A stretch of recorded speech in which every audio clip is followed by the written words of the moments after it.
Hello YouTube, Luigi here.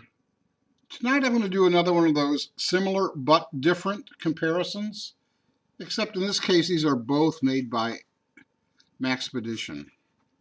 On the top we have the MAXPEDITION EXCELSA. On the bottom we have their very first knife, first folding knife, I need to say, the MAXPEDITION FEROX. Now, these are the only two folding knives MAXPEDITION has done. On their website, there's a whole slew of fixed blades, and that's only makes sense. They do outrigger, bushcraft type stuff like that. But these are their first two folding knives, and this one came first, the FEROX.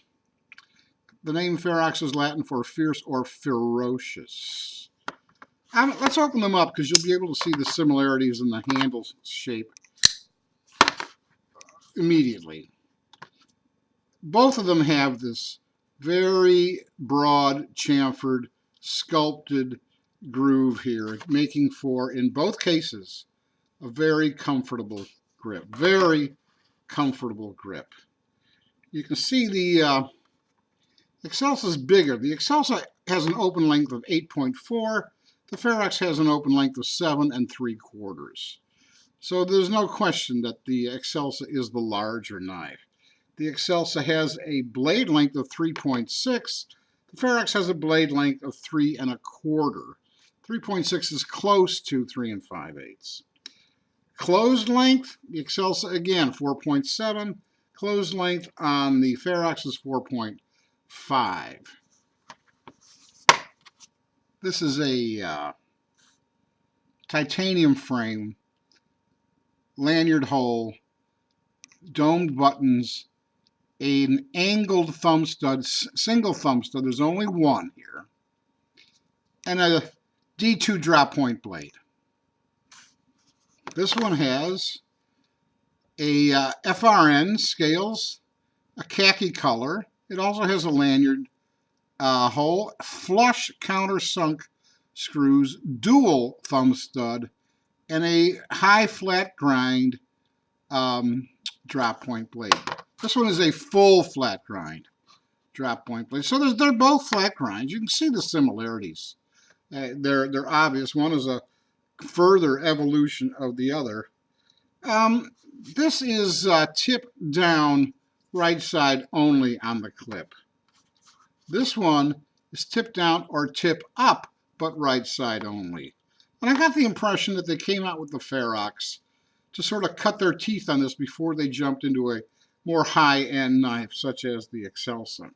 Now, I've reviewed both of these, and my biggest beef about the FEROX, and it's not just mine alone, is the crummy detent. You have to flick this thing out with your wrist.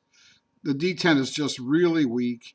It's not just me. Everybody else's reviews talks about this, and I knew that. And why did I buy it? Because I thought it was a good-looking knife, and I was hoping against hope that, well, maybe they all got lemons and mine was going to be different. Well, it isn't.